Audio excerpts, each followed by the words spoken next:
భారతీయ జనతా పార్టీకి సంబంధించిన నాయకులు విచక్షణ కోల్పోయి ప్రభుత్వం మీద అధికారిక పర్యటన మీద అవాస్తవాలను చెప్పడమే కాకుండా ఆరోపణలు చేసి తప్పుదోవ పట్టించే ప్రయత్నం చేసింది. కాబట్టి ఈరోజు భారతీయ జనతా పార్టీ నాయకుల విషయంలో నేను స్పందించదలుచుకోలేదు. ఇది రెండు ప్రభుత్వాలు ప్రజాప్రతినిధులు సంబంధించిన అంశం. రాజకీయ అంశాల జోలికి వెళ్లకుండా ప్రభుత్వాలు నిర్వహించవలసిన బాధ్యత గురించి ఈరోజు కేంద్ర ప్రభుత్వానికి నేను గుర్తు చేయదలుచుకున్నా. ఈరోజు నా పర్యటనలో భాగంగా మేము అప్లికేషన్ పెట్టినప్పుడు అప్లికేషన్లో స్పష్టంగా, ఎందుకంటే ఇది అఫీషియల్ కరెస్పాండెన్స్ కాబట్టి డిస్క్లోజ్ చేయొద్దు అనుకున్నా, కానీ ఈరోజు వివరాలు ఇవ్వలేదు. అందులో అసంపూర్ణమైన వివరాలు ఉన్నాయి. ముఖ్యమంత్రి గారి పర్యటన దాపరికం ఉంది అనే రకంగా ఈరోజు వాళ్ళు మాట్లాడడం జరిగింది. ఇది మినిస్ట్రీ ఆఫ్ ఎక్స్టర్నల్ అఫైర్స్కి సంబంధించిన మా అప్లికేషన్. సిఎంఓ కార్యాలయం పెట్టిన విజ్ఞప్తి.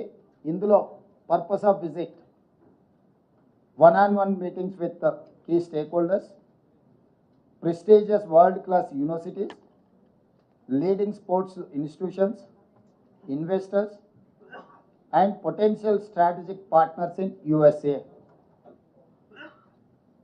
ఇందులో స్పష్టంగా విద్యకు సంబంధించి, క్రీడలకు సంబంధించి, తెలంగాణ రాష్ట్రంలో పెట్టుబడులకు సంబంధించిన పర్పస్ ఆఫ్ విజిట్ని ఈరోజు మేము తీసుకొని ముందుకు వెళ్తున్నామని స్పష్టంగా కేంద్ర ప్రభుత్వానికి అప్లికేషన్ పెట్టడం జరిగింది.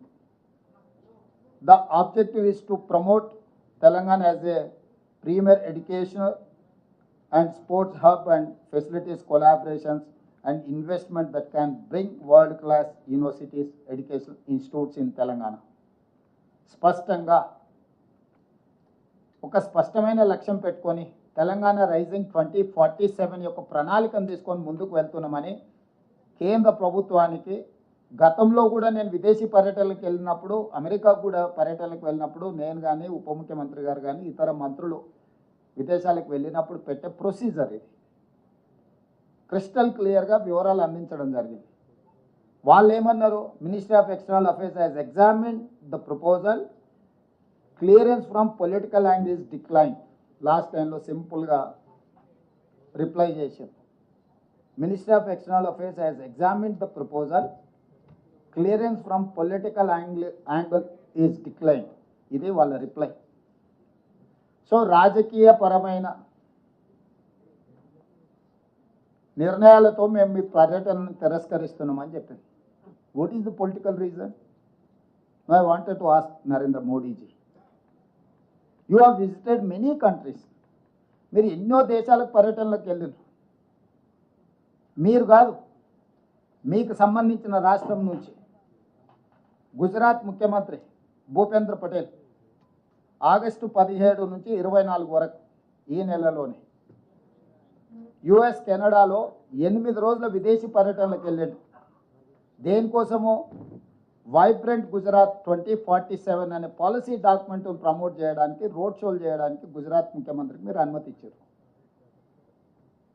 నరేంద్ర మోడీ గారి స్వరాష్ట్రమైన గుజరాత్ ముఖ్యమంత్రికి వైబ్రెంట్ గుజరాత్ 2047 పెట్టుబడులను ఆకర్షించడానికి మీరు అనుమతిస్తారు. అతను కెనడా, అమెరికా లాంటి దేశాలలో పర్యటిస్తాడు, పెట్టుబడులు పెట్టే వాళ్ళతో కలుస్తాడు, మాట్లాడతాడు, గుజరాత్లో పెట్టుబడులు పెట్టమని ఆహ్వానిస్తాడు. అదే తెలంగాణలో తెలంగాణ రైజింగ్ 2047 పాలసీలో భాగంగా ఎడ్యుకేషన్, స్పోర్ట్స్ అండ్ ఇన్వెస్ట్మెంట్స్, వీటి కోసం తెలంగాణ ముఖ్యమంత్రి పర్యటన చేస్తా అంటే అమెరికా పర్యటనను తిరస్కరిస్తారు. నేను ఒక ప్రశ్న సూటిగా కేంద్ర ప్రభుత్వాన్ని అడగదలుచుకున్నాను. నిజంగా నా విదేశీ పర్యటనలో విషయం లేదు, లేకపోతే విషయాలు మీకు అందించలేదంటే ఇంగ్లాండ్కి అనుమతి ఎందుకు ఇచ్చిండ్రు, అమెరికాకు అనుమతి ఎందుకు తిరస్కరించిండ్రు?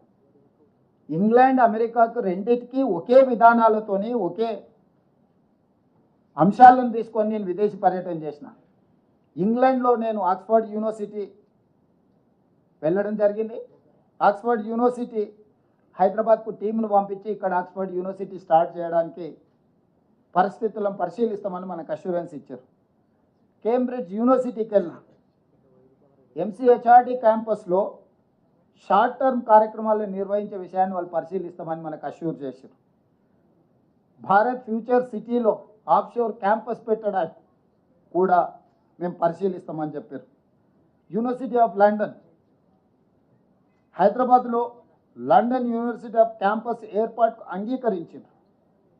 సంబంధిత అధికారులను నేను కలిసిన, లండన్ స్కూల్ ఆఫ్ ఎకనామిక్స్ వాళ్ళతో నేను మాట్లాడిన, వాళ్ళు హైదరాబాద్కి టీంలను పంపిస్తామన్నారు. అదేవిధంగా లండన్ బిజినెస్ స్కూల్ వీళ్ళతో మాట్లాడుతూ కూడా ఎంసీహెచ్ఆర్డీలో షార్ట్ టర్మ్ కోర్సులను వాళ్ళు ప్రారంభించడానికి చేశారు. అదేవిధంగా అమెరికాలో కూడా Harvard university campus, Boston MIT campus, north eastern campus, Virginia tech university, వీటన్నిటిని కూడా కలిసి ఈరోజు మనకు హార్వర్డ్ యూనివర్సిటీ మన దగ్గర ఆఫ్షోర్ క్యాంపస్ కానీ లేకపోతే షార్ట్ టర్మ్ కోర్సులని ఇక్కడ ప్రారంభించడానికి మనం ఒప్పందం చేసుకుంటున్నాం. ఈరోజు ఒక ముఖ్యమంత్రిగా, విద్యాశాఖ మంత్రిగా మంచి యూనివర్సిటీలను, ఐబీ లీగ్ టాప్ 10లో ఉన్న యూనివర్సిటీలను తెలంగాణకు తీసుకురావాలనేది మా ప్రభుత్వం యొక్క లక్ష్యం. ఒకప్పుడు మహాత్మా గాంధీ గారు, డాక్టర్ బాబాసాహెబ్ అంబేద్కర్ గారు ఇంగ్లాండ్లో చదువుకోవడం వల్ల, లండన్ స్కూల్ ఆఫ్ ఎకనామిక్స్లో డాక్టర్ బాబాసాహెబ్ అంబేద్కర్ చదువుకోవడం వల్ల ఈ దేశానికే దార్శనికుడుగా మారింది. ఈ దేశం యొక్క దాస్య శృంఖలాల నుంచి విముక్తి మహాత్మా గాంధీ గారు కల్పించగలిగారు. ఒక విజ్డమ్, ఒక మంచి యూనివర్సిటీలో ప్రపంచ స్థాయి అవగాహన కలిగిన, పరిజ్ఞానం కలిగిన విద్యాలయాల్లో చదువుకుంటే ఆ చదువు, ఆ జ్ఞానము మన ప్రాంతము, మన రాష్ట్రము, మన దేశం అభివృద్ధి పదం వైపు నడిపించడానికి ఉపయోగపడుతుందని పేదవాళ్ళు, ముఖ్యంగా మధ్యతరగతి వాళ్ళు, దళితులు, గిరిజనులు, బలహీన వర్గాలు, అదేవిధంగా ఇతర ఆర్థికంగా వెనుకబడిన సమాజము విదేశాలలో, యూకేలోనో యుఎస్లోనో చదువుకోవాలంటే కోట్ల రూపాయల ఖర్చు అవుతుంది. కాబట్టి కొద్దిమంది మాత్రమే అక్కడికి వెళ్ళి చదువుకోగలిగిన పరిస్థితులు, ఆర్థిక వెసులుబాటు ఉంటుంది. కాబట్టి ఈరోజు మనం ఫారిన్ స్కాలర్షిప్స్ కూడా ఇచ్చి ప్రోత్సహించిన అది సరిపోవడం లేదు. కాబట్టి ఆ యూనివర్సిటీలను, ఆ క్రీడా మైదానాలను ఇక్కడికి తీసుకురావాలని, అవి ఇక్కడికి వస్తే ఈరోజు పదుల్లో విదేశాలకు వెళ్ళే వాళ్ళు వేలల్లో మన దగ్గర చదువుకోవడానికి అవకాశం ఉంటుంది. ఒక మంచి క్రీడాకారులను మనం తయారు చేయడానికి అవకాశం ఉంటుంది. ఈరోజు రాష్ట్రానికి పెట్టుబడులను ఆకర్షించడం ద్వారా 2034కి $1 ట్రిలియన్ ఎకానమీ, 2047 నాటికి $3 ట్రిలియన్ ఎకానమీకి పెంచాలి తెలంగాణని ఈరోజు ఈ పర్యటనను నిర్ణయించుకొని మేము ముందుకు వెళ్తుంటే, తెలంగాణ రాష్ట్ర ముఖ్యమంత్రికి అనుమతి నిరాకరించడం వ్యక్తిగా రేవంత్ రెడ్డి అనుమతి నిరాకరణ కాదు. ఇది 4 కోట్ల తెలంగాణ ప్రజలకు జరిగిన అవమానము, తిరస్కరణ. ఈ తిరస్కరణకు కారణం గుజరాత్ ఆధిపత్యం. ఈ దేశ ప్రధానమంత్రి ఇంకా గుజరాతీగానే వ్యవహరిస్తున్నాడు తప్ప భారత ప్రధానమంత్రిగా విషయ పరిజ్ఞానంతో ఈ ప్రధానమంత్రి గారు వ్యవహరించడం లేదు. ఇది తీవ్ర ఆక్షేపణీయము. ఇది తెలంగాణకు జరిగిన అవమానము, తెలంగాణ అభివృద్ధిని అడ్డుకోవడము. ఈరోజు గుజరాత్ ముఖ్యమంత్రిని అమెరికా పర్యటనకు అనుమతి ఇచ్చి 8 రోజులు అక్కడ వైబ్రెంట్ గుజరాత్ 2047కి సంబంధించిన రోడ్ షోలు చేయడానికి, గుజరాత్కి పెట్టుబడులను ఆకర్షించడానికి అనుమతి ఇచ్చి తెలంగాణ ముఖ్యమంత్రికి అనుమతి ఇవ్వకపోవడము, తిరస్కరించడానికి పొలిటికల్ రీజన్స్ అట్రిబ్యూట్ చేయడం అనేది ఇది తెలంగాణ సమాజం అంతా ముక్తకంఠంతో ఖండించాల్సిన అవసరం ఉన్నది. దీనికి రాజకీయాలు, రాజకీయ పార్టీలు, ఇతర అంశాలను జోడించవలసిన అవసరం లేదు. భారతీయ జనతా పార్టీ నాయకులకు నేను విజ్ఞప్తి చేస్తున్నా, ప్రజాప్రతినిధులకు నేను విజ్ఞప్తి చేస్తున్నా, మీరు గుజరాత్ను సమర్థించడం ద్వారా నరేంద్ర మోడీ గారి చేతుల్లో గుజరాత్ చేతుల్లో కట్టు బానిసలుగా మీరు బ్రతకదలుచుకున్నారా? తెలంగాణ ఆత్మ గౌరవాన్ని చాటదలుచుకున్నారా? మీరు ఈరోజు తెలంగాణ ప్రజలకు సమాధానం చెప్పాలి. ఈరోజు తెలంగాణ రాష్ట్ర ముఖ్యమంత్రి పర్యటనను తిరస్కరించడం అంటే తెలంగాణ యొక్క అభివృద్ధిని అడ్డుకోవడమే. ఇది తెలంగాణకు జరిగిన అవమానము. వ్యక్తిగా నేను 25 సార్లు పోయిండొచ్చు అమెరికాకు, మళ్ళీ వ్యక్తిగా ఇంకో 25 సార్లు పోవచ్చు. కానీ ముఖ్యమంత్రి హోదా, ముఖ్యమంత్రి బాధ్యత, రాష్ట్రం యొక్క అభివృద్ధి కోసం చేసే పర్యటనను కేంద్ర ప్రభుత్వం అడ్డుకోవడం చూస్తుంటే స్పష్టమైన వివక్షను ప్రదర్శిస్తున్నది కేంద్ర ప్రభుత్వం తెలంగాణ పట్ల. ఈ వివక్ష ఏమాత్రం సహించరానిది. ఖచ్చితంగా ఈ అంశాన్ని మా legislative party leader Rajya Sabha Kharge గారు, లోక్సభలో మా నాయకులందరూ కూడా ఈ అంశాన్ని ఖచ్చితంగా పార్లమెంటులో లేవనెత్తుతారు. మా పార్లమెంట్ సభ్యులు ఇక్కడ ఉన్నారు, ఖచ్చితంగా ఈ అంశాన్ని పార్లమెంట్లో, లోక్సభ, రాజ్యసభలో కూడా లేవనెత్తుతాము. ఇది అంత ఆషామాషిగా తీసుకునే విషయం కాదు. ఈ తెలంగాణ వ్యతిరేక భావజాలం నరేంద్ర మోడీ గారు పార్లమెంట్లో పదే పదే మాట్లాడినా తెలంగాణ రాష్ట్ర బీజేపీ నాయకుల మెతక వైఖరి వల్ల ఈరోజు అంత ధైర్యంతో గుజరాత్ వాళ్ళు మన అభివృద్ధిని అడ్డుకునే ప్రయత్నం చేస్తున్నారు. ఈరోజు పెట్టుబడులు తెలంగాణకు వస్తే గుజరాత్కు పెట్టుబడులు పోవేమో, గుజరాత్ అభివృద్ధికి కొంత ఇబ్బంది కలుగుతుందేమనే కుట్రతోని ఈరోజు నా పర్యటనను అడ్డుకున్నారు. వాళ్ళు చెప్పిన లెటర్లో clearance from political angle is declined అంటే what is political angle? Narendra Modi Bharatiya Janata Party, Revanth Reddy Congress party. Narendra మోడీది గుజరాత్, రేవంత్ రెడ్డిది తెలంగాణ. ఇదే కదా మీ పొలిటికల్ యాంగిల్, ఇదే కదా మీ వివక్ష. ఒక పక్కన గుజరాత్ ముఖ్యమంత్రికి ఇదే సమయంలో పర్యటనకు అనుమతి ఇచ్చి పెట్టుబడులను ఆకర్షించడానికి వైబ్రెంట్ గుజరాత్ కార్యక్రమంలో భాగంగా అతన్ని విదేశాలకు మీరు పంపించి ఈరోజు తెలంగాణ రైజింగ్ 2047 అడ్డుకోవడము, ఇది స్పష్టంగా రాజకీయ వివక్ష, తెలంగాణ అభివృద్ధిని అడ్డుకోవడమే. అందుకే ఈరోజు విదేశంలో ఉన్నప్పుడే నేను స్పందించి ఉండొచ్చు, కానీ విదేశాలలో వేదిక మీద నుంచి మాట్లాడితే అగో చూసిన దేశద్రోహి, విదేశాలలో భారతదేశ గౌరవానికి భంగం కలిగించిండ్రు అని మళ్ళీ అవగాహన లేని మాటలు మాట్లాడతారని చెప్పి ఈరోజు ఇక్కడికి వచ్చిన తర్వాత ఇంతమంది మొత్తం మంత్రివర్గము, పార్లమెంట్ సభ్యులు, శాసనమండలి సభ్యులు, శాసనసభ్యులు అందరం ముక్త కంఠంతో కేంద్ర ప్రభుత్వ వైఖరిని ఖండిస్తున్నాము. ఇది ఏమాత్రం కూడా ఫెడరల్ స్ఫూర్తికి ఇది విరుద్ధము. ఫెడరల్ స్ఫూర్తిని దెబ్బతీసే విధంగా వ్యవహరిస్తున్న నరేంద్ర మోడీ గారి వైఖరిని మనమందరం కూడా ఖండించాల్సిన అవసరం ఉన్నది. అందుకే ఈరోజు నా పర్యటన అడ్డుకున్నారు, కానీ నా లక్ష్యాన్ని మీరు ఆపలేరు.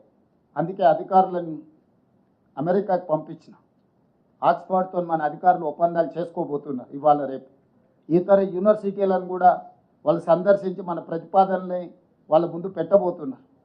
మన రాష్ట్రంలో పెట్టుబడులను ఆకర్షించడానికి అవసరమైన అన్ని ఆహ్వానాలు వాళ్ళు అందజేస్తారు. మన క్యాబినెట్లోని మీకు అందరికీ తెలుసు, Telangana rising global summit invest Telangana నేపథ్యంలో డిసెంబర్ 7, 8, 9 తారీఖుల్లో ఫ్యూచర్ సిటీలో పెద్ద ఎత్తున మనం ఇన్వెస్ట్మెంట్ సమ్మిట్ జరుపుకోబోతున్నాము. దీనికి సంబంధించిన ఆహ్వాన పత్రాలు సంబంధిత కార్పొరేట్ కంపెనీస్ అందజేస్తారు. ఎందుకంటే వాళ్ళు 4-5 నెలల ముందే వాళ్ళ పర్యటనను ఖరారు చేసుకోవాలి. వాళ్ళ కంపెనీలు, వాళ్ళ బోర్డు అప్రూవల్స్, ఇన్వెస్ట్మెంట్స్ని బోర్డులో అప్రూవల్ తీసుకోవాలంటే వాళ్ళకి తగిన సమయం ఇవ్వాలి. అందుకోసమని ఇంత ముందస్తుగానే యుఎస్ పర్యటనలు పెట్టుకొని విద్యా సంస్థల్ని, క్రీడా సంస్థల్ని, పెట్టుబడులు పెట్టి ఉద్యోగ ఉపాధి కల్పించే సంస్థల్ని ఆహ్వానించడానికి ఒక ప్రత్యేకమైన పర్యటన పెట్టుకొని మేము వెళ్ళడం జరిగింది. చివరిగా ముఖ్యమంత్రి గారి పర్యటనలో స్పష్టత లేదంటున్నారు. నేను మీడియా మిత్రులకు ఒక మాట చెప్పదలుచుకున్నా. ఎనీ అఫీషియల్ విజిట్ భారత రాయబార కార్యాలయానికి సంబంధించిన అధికారులు స్వయంగా పర్యవేక్షిస్తారు. ప్రతి సమావేశంలో ప్రత్యక్షంగా పాల్గొంటారు. అక్కడ జరిగే ప్రతి చర్చను నోట్ చేసుకొని కేంద్ర ప్రభుత్వానికి నివేదిక పంపిస్తారు. మినిస్ట్రీ ఆఫ్ ఎక్స్టర్నల్ అఫేర్స్కి భారత అంబాసిడర్ కానీ ఆయన పరిధిలో పనిచేసే భారత ప్రభుత్వానికి సంబంధించిన అధికారులు విదేశాలలో ఎవరైతే ఉన్నారో విదేశాంగ రాయబార కార్యాలయం నుంచి వాళ్ళే కోఆర్డినేట్ చేస్తారు ఈ ప్రోగ్రామ్స్ అన్నిటినీ. ఎయిర్పోర్ట్లో నుంచి మమ్మల్ని రిసీవ్ దిగినప్పటి నుంచి తిరిగి విమానం ఎక్కించే వరకు అన్ని కార్యక్రమాలను భారత రాయబార కార్యాలయం పర్యవేక్షిస్తుంది. మినిట్ టు మినిట్ ప్రోగ్రామ్ని కేంద్ర ప్రభుత్వానికి అందిస్తుంది. మీటింగ్లో జరిగిన చర్చల అంశాన్ని కూడా నివేదిక రూపంలో కేంద్ర ప్రభుత్వానికి అందిస్తుంది. ఇది చాటుమాటుగా పర్యటన కాదు, అధికారిక పర్యటన. అధికారిక పర్యటనలో భారత రాయబార కార్యాలయం ఏ దేశానికి వెళ్తే ఆ దేశానికి ఎందుకు ముందస్తుగా సమాచారం అందిస్తాం? వాళ్ళు తగిన ఏర్పాట్లు చేసుకోవడానికి ఈ సమాచారాన్ని అంతా అందిస్తాం. కాబట్టి ఇవన్నీ అందించి ఇవన్నీ ఎక్స్టర్నల్ అఫేర్స్ మినిస్టర్ తెలియదా? ఆయన కూడా ఇంతకుముందు అంబాసిడర్గానే పనిచేసింది కదా విదేశాలలో.